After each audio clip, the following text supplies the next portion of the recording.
हाय दोस्तों, मैं हूं आपका दोस्त वरुण मैथिली कॉमेडी बॉय। आज मैं आपको बेहटा से और चरौद तक जो रास्ता जाती है सड़क, उसका मुआयना कराने वाला हूं, ताकि आप लोग देख सकें कि क्या कंडीशन है सड़क का और क्या हाल है। जो यहाँ पर पानी का भी छिड़काव नहीं किया जाता है, आज इसी विषय को हम आप लोग के सामने दिखाने वाले हैं। धन्यवाद। यहाँ पानी का भी छिड़काव नहीं होता, देख रहे हैं, कोई कहने वाला नहीं है।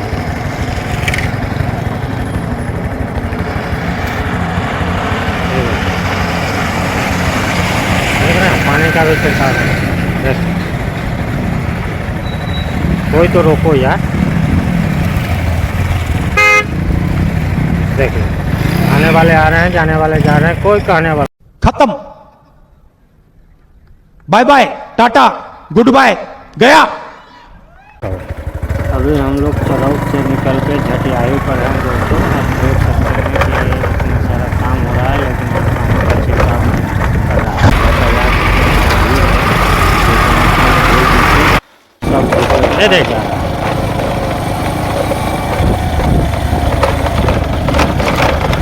दो बरिस में करो, 5 बरिस में करो, कम से कम पानी का तो छिड़काव करो यार।